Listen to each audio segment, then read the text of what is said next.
guys. Happy Friday. Excited about you guys getting to know my friend Abdallah, who's a young entrepreneur out in the East Coast, out in New Jersey.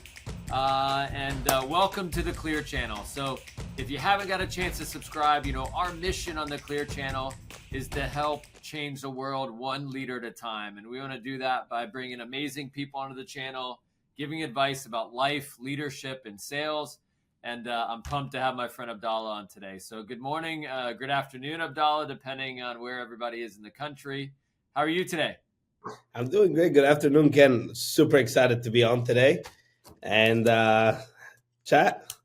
I love it. How's So Abdallah, do you mind? So tell me about before you got into the workforce, right? Where are you from? Tell me about your background, maybe a bit about family. Where'd you grow up? Things like that. I grew up in Cairo, Egypt. Um, my mom worked as a flight attendant ever since I was born. I was in a French. I did my accounting degree in a French language. It was in French school. I came to the U.S. about 6 years ago, and I started working. Like I did not know a lot about English. I ended up in a city called Wildwood, New Jersey, it's by the shore, by the beach. I worked Yeah. one of my favorite years to work. Learned everything over there about just English people. People used to come all the way from Pennsylvania to Wildwood every summer, Yeah. and uh, I learned a lot. And this is where it developed for me. This sales in general, talking to people, not being scared, just to introduce myself and present myself to every single person I meet I on a love it. daily basis. So I don't know if you know this or not. So my wife actually ran a business for a while in Philadelphia.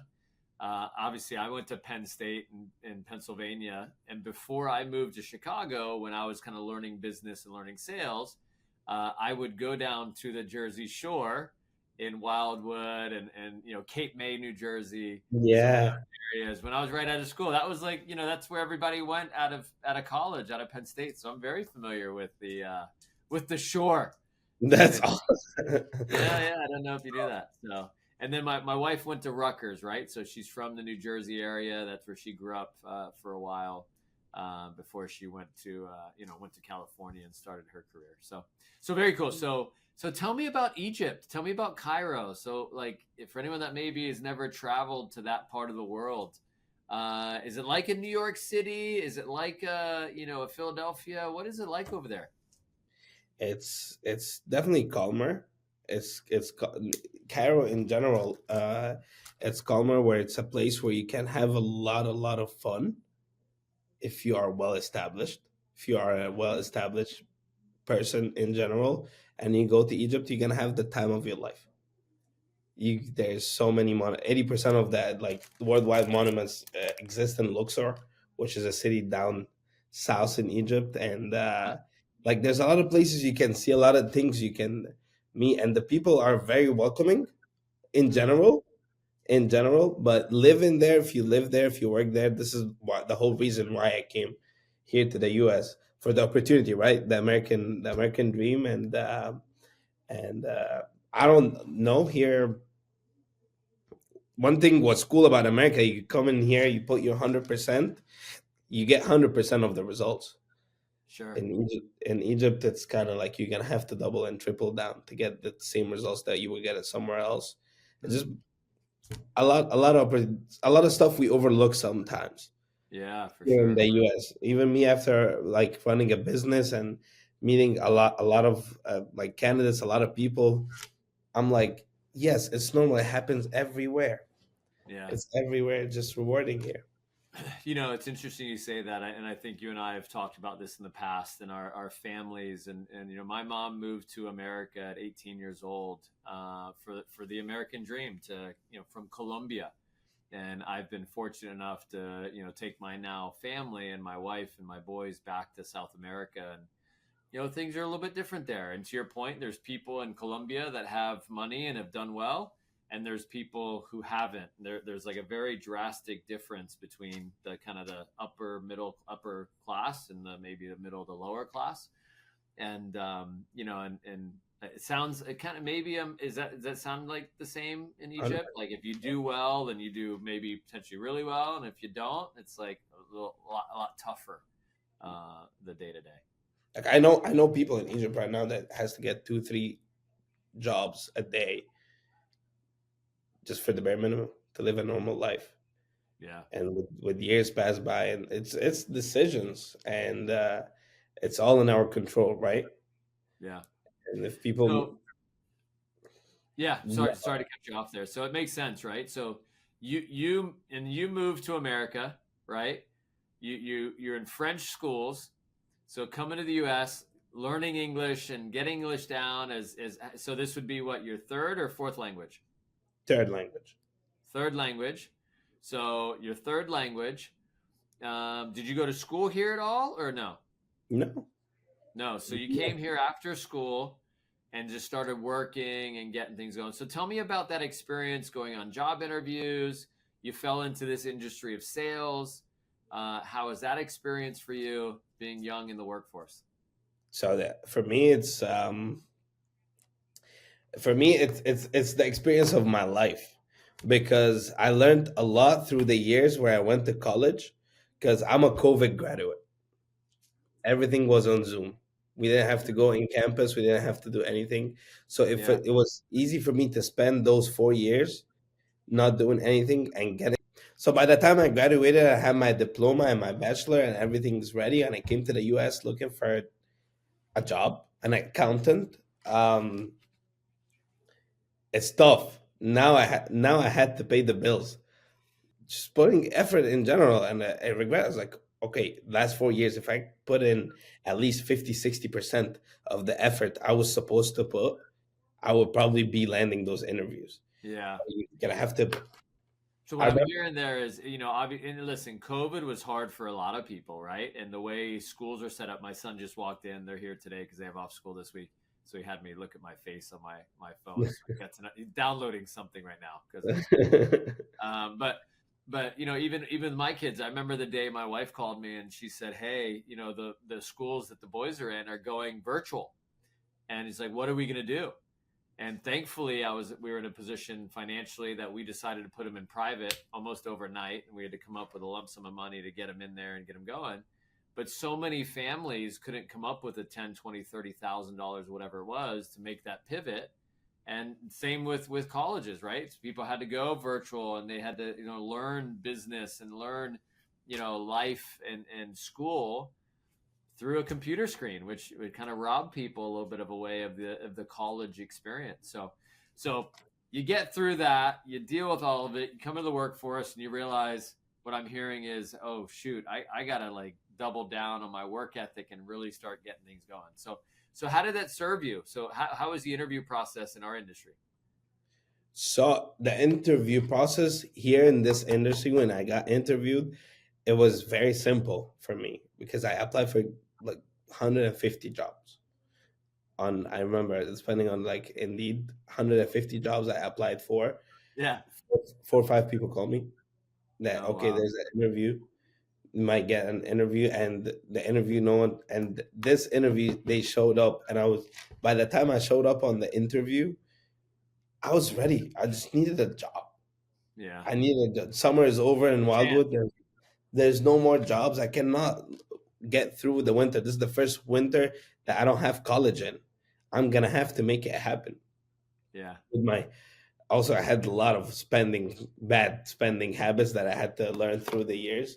So I ended up after a whole season of the summer working 90, 100 hours a week just to save up. My my bank account wasn't there. Didn't look what it's supposed to look like. So Sure. when I showed up for the interview and they were explaining to me the business, can't say I really understood what am I gonna do, what is gonna require. Mhm. But I remember I said 2 3 things that stood out to them, and I said I'm willing to work as hard as possible. If you guys do not cap the hours, I can put in 116 hours a week. This is not gonna be a problem for me. And I came into the business and I joined. And the first day I was so excited, bought a new suit, got a laptop, thinking if it's okay, I'm gonna be on the desk all day, but as all day possible, and thinking like watching videos and TV shows, just how the corporate America works. And Yeah. then I come in on the first day, hey, look, ready? Okay, we're going to field. Yeah. We're going out to meet customers and clients, and you're going to learn sales. Exactly. And then I go on my first day, just trying to talk to people. Hey, do you want this? Come over here. Just learn all the habits. Actually having fun with it, Yeah. giving it an actual chance. By the end of the day, I was like, okay, this is not what I'm looking for. I went to college for 4 years. This is not the career that my mom and my grandma would accept me doing. This Yeah. I cannot, Sales is not for you. You studied accounting, and why in yes, sales? exactly. I cannot call my mom right now and I tell her, hey, I say hi to people. She's not gonna take that well. Yeah. Yeah. So I You have had an accounting degree. Why are you doing sales, honey? I don't understand. Why'd you go to college? exactly come back to Egypt. Come back to I got you a job in Egypt. There, it's gonna be Yeah. okay. You're gonna do just fine. But that was my decision that night. It's like okay, that's pretty I'm much done. it. Something happened the next morning. I woke up 30 minutes later than when I was supposed to wake up. I forgot that I wasn't gonna show up. I was just like, oh my god, I'm late. I forgot I was going to quit. I got dressed. I got dressed and I went to the office. And that day, um, Granit was running a main meeting about opportunity, and the opportunity wasn't the numbers. He spoke about the lifestyle that you can get behind things when you put in your 100% into something. And he said something that stood out to me till today. He said, "I don't know what you can put your 100% in and don't get the results." He's like, he was, I don't know what relationship you will put your 100% into the relationship and you guys still break up. I don't know if you put your 100% into your bank account, how it's not going to be looking the way it's supposed to look. Same here in the business, in our industry as well. It's there's the easy route and there's the simple route that is hard. Our business is very simple. So Yeah. like you can understand everything about the business. 2 days, someone will sit down and explain it to you, and you will understand. It will make sense. It's simple. It's not easy. It's not easy because it doesn't require any labor force to do the job. It requires a lot of mental resilience, a lot of emotional stability, a lot of self belief and self talk. What I realized is here, when I came to the business, there was people here for a year or 2 years, and the no seniority had to kick in at some point because I went there, put my 80 hours. It wasn't hourly anymore. The more hours I put, the more income I get to generate. Sure. Eventually was an easier job for me because I had to put 116 hours in Wildwood to make $1,000 a week. Right here, just have to talk to 116 people only a day to make Yeah. $1,000. Right. And when you work in a retail store and you're doing sales and talking to people, I mean, there's people everywhere, It- right? So you can put in the effort. You know, it's funny. I said to our office today in a meeting, like it's about getting better at the role, right? If you want to learn sales, the unique thing about the industry of sales is, you could see 100 people or talk to 100 people, or you could talk to 50 people. If you're better at the job, the 50 people will translate to more yeses than if you see 100 people and you're not as good, you may not even get the same results as 50. But if you're better at the job, you actually see less people and get better results. So the skill can speed up and you can increase your results just by being better at the role. It's like shooting hoops. If you're a good free throw shooter, you're at 80%. If you're not good and you're like Shaq, you're at like 35, 40%. But if you're 80% at our business, you make twice the income kind of thing. Yeah, but So, there's always a roadmap of how to get good right. by repeating and repeating and failure and failure. I remember my days in the field, which is right now with the promotions and the deals and just the tons of opportunity that the clients offer on a day to day and a week to week basis. It wasn't like that 2 3 years ago, Yeah. Things get better, and huh? so much better. I made six figures my first year in the field, saying hi, and if I'm in rep in the business right now, there's enough opportunity for me to double down that number. 2x that. Yeah, yeah, yeah. So tell me this. So what's a leadership lesson you learned about as you start mentoring people, as you start becoming responsible for staff? What's a good leadership lesson you can share with anybody that may watch, this interview? The best lesson is that there's actually multiple of them. First one is people gonna do 50% of what you do right and 120% of what you do wrong. And nothing doesn't rise back up. I did it myself and I thought it's okay. It came back up again. Hey, someone has to pay the bill by the end of the day. So that taught me to be responsible in and out the job of what I do in, like, how I perform in any sales industry or any industry I will go to. It depends on what do I do outside of the industry, what Sure. time I get to sleep, what conversations I have on a day-to-day basis, what I feed my brain with. I knew that the business was for me the moment where I go to sleep and I'm already having dreams about the business and dreams about Yeah. me running my office and dreams about me closing a big deal and everybody getting excited and just speak a lot too about what I dream of. Yeah. Vinny, a couple days ago we were in the office and he was saying, "Hey, you have your heart on your sleeves." I was like, "What do you mean?" He's like, "I can see through your emotions. Don't wear your emotions." And that's I don't know 100%. how to do that. I don't know. I don't get it. I'm a Yeah, yeah, yeah. sta- Yeah, no, it's hard. And I'll tell you, it's funny. When you said I started dreaming about opportunities and different things, I remember in college when I studied in Spain and I played soccer over there a little bit with kind of a semi-pro team. And I started dreaming in Spanish. They say when you start dreaming in the language, that means you're becoming fluent, right? And it's kind Mhm. of similar in business. When you start dreaming about business and kind of what's happening next, whatever, it just means your subconscious is starting to get around the idea and the goals and the things you want to move towards. So that's awesome. So Yes. speed it up until today. You've been in the industry now. You're a COVID graduate, right? We're in 2025, February 2025. You've been an entrepreneur now for how many years? For 1 year. 1 year. 1 year. And First year. this past calendar year, your business did how much in revenue? Did $1.3 million. 1.3 million dollars. It's pretty awesome, dude. Crazy. That's all. Crazy, right? Crazy So how things turn out. so you run an awesome business, right? You're obviously learning a ton about yourself. You're making mistakes, and listen, you're learning from them. You called me last night on something. You're like, "Hey, Ken, I screwed up this and this. How do we get better? How do I fix it?" Which is great. That's a part of life. That's a part of learning. It's part about getting better as an entrepreneur. Um, there's people that'll listen to the channel that want to be an entrepreneur someday, that want to be in charge and in control of a their life and control of opportunities and things. What's a life lesson you've learned about entrepreneurship and in that world that you would share with maybe your younger self if you start over and you start another business someday, or what would you share? I would say the biggest lesson I learned throughout this business is that my mentality will equate to my ability to do anything. My mentality and my perspective through stuff.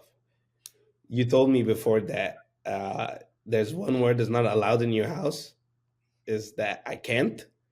I can do it with a little help, which is great, cool. But the mentality, when you develop a mentality towards something, energy flows where focus goes. Always, they always say that, and that's how the business is. Things could get curveballs could get thrown at you from so many different places, and so many curveballs that could happen to you that has nothing to do with the business or the industry you work in yourself. Like your car is gonna get you're gonna get a flat tire. Your girlfriend is gonna break up with you eventually. Uh, Or if things you break up with them. or you break up with them, the relationship might might end at some point. Once we're gonna experience grief at some point, Sure. either me or someone. So things are the way they are. It's our perspective and the way we react to them, and it has nothing to do with the business. And if you allow life to determine where you're going and what your future is going to look like, then there's something is missing, because the equation here is to make the reality meets our potential on a day-to-day basis.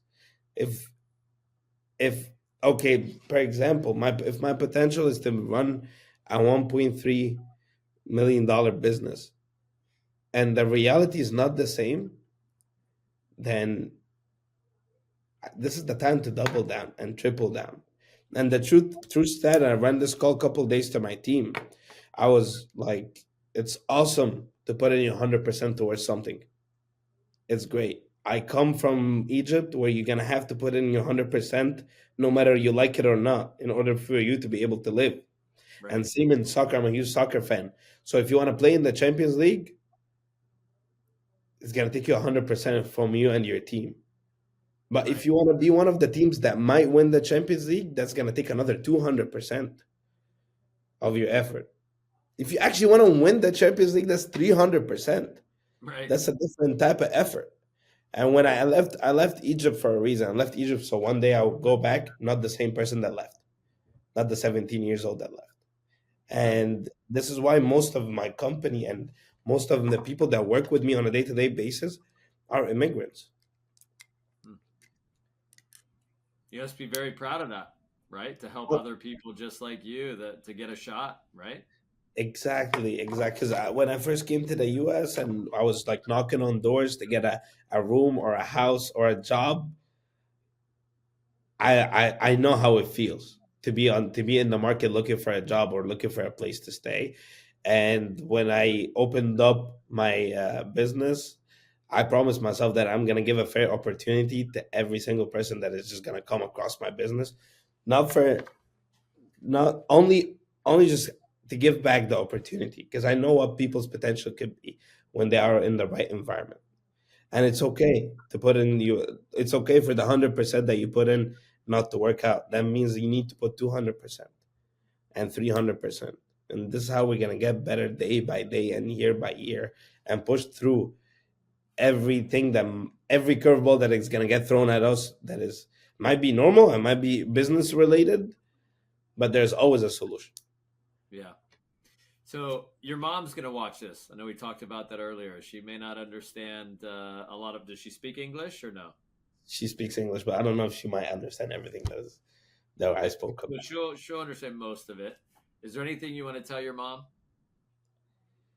Yeah, actually. Um, my mom represents in my life in general. She represents breaking limits. I've seen that woman work the past 24 years that I lived every single day. I've never seen my mom getting sick. I've never seen my mom complaining or crying. I've never seen my mom asking for help when she needed the help, and I live I live to stand up for that. I live to represent the house I come from, and I know that a lot of stuff she'd be doubting. A lot of times she'd be doubting herself that she do right by us. If she ever hears this, I just want her to let her know that she did the best by us, me and my siblings, and we are better and better people only because she exists. That's awesome. That's awesome, man. And I'll tell you, I think we're all an image of our parents, right? We're all an image of our mom and our dad, and you know, it's. I feel the same way about my parents, right? I know for me, my mom, you know, gave me a bunch of sayings that I have today, like, you know, the apple doesn't fall far from the tree, you know, those sayings, or when I'm like got a trash can here and I'm like Kobe and I miss. I always remember my mom saying, "The lazy work twice." Right? And because I was lazy not to just put it in the garbage, I'm shooting from away and I miss. All right, well, the lazy are going to work twice. I remember even as a kid watching or getting home from soccer practice, and my mom was so sweet. She used to make dinner and put it and wrap it in like foil and whatever, or not foil, but a saran wrap or wax paper or whatever. And it would be like, I don't know, steak and rice and a few other things, and she would have it. Mason, you can take that. And she would put it in the microwave. All I'd have to do is turn it on. It'd be ready to go for dinner. And she would sit with me as I'm, doing eating my dinner and ask me about school and soccer and whatever. And I would get down to the zucchini or something on the plate that I didn't like. And I would eat everything and leave that. And she's like, "Are you going to eat that?" And I'm like, "No." She's like, "Why?" It's like, "I don't like that." And she would say to me, "There's kids and people dying in the world from hunger, and you're not going to eat your food." And because she comes from an immigrant world, right? She comes from America and whatever. She saw it growing up. And I remember being such a smart ass, her so much pain. And she said, and I would say, "You know what? If there's people dying in the world, why don't you send it to them?" Like, what? Why? What's wrong with me? Why would I say that? And I don't know. I was just young and silly, but I just know, like, the as a dad now, I try to teach the same values to my children about how to treat people well, how to do the right things, and that's awesome. And I'll tell you, you run a great business, right? You've done well. You're learning a lot about life and leadership and sales. And you inspire a lot of people. I think you heard today just some of my staff. We had some, rankings and different things we look at, and we have comparisons in our industry of the different offices and different companies. And somebody saw your name that knows you, and he came up to me afterwards. He's like, "Hey, do you think I can be like him?" And I was like, "Well, you got to get better, but I think you can." He goes, "Okay, that's my goal, is to be just as good as him," which is awesome, right? That people look up to you like that. And it's super neat. Any final words for anyone that's going to watch the channel? And thanks again for joining me today. Yeah, the work, that magic you're looking for, it's always in the work we're avoiding. It's always in the work that we don't put in every day. If you're looking for change in your life, it's probably going to be the most hurtful and painful thing in your brain, back of your brain, that you have to do. And it's okay to go through experiences. It's okay to fail. It's fine. No one is watching. Always getting another shot at the championship, just as long as you do it with integrity, with trust in yourself, and with high confidence. Anything would turn out in your way. Thank you, Kev, for having me. It means a lot to me, because me growing into the business, watching all your videos and the learning and stealing the meetings, I watch the video and running for my guys in my way. And today being on the channel, it just means a lot to me. Appreciate you, Ken. Thank you so much. I love it. It was pretty neat, right? You kind of grew up in watching these things, and you learn from people that I've had on the last few years of building this channel.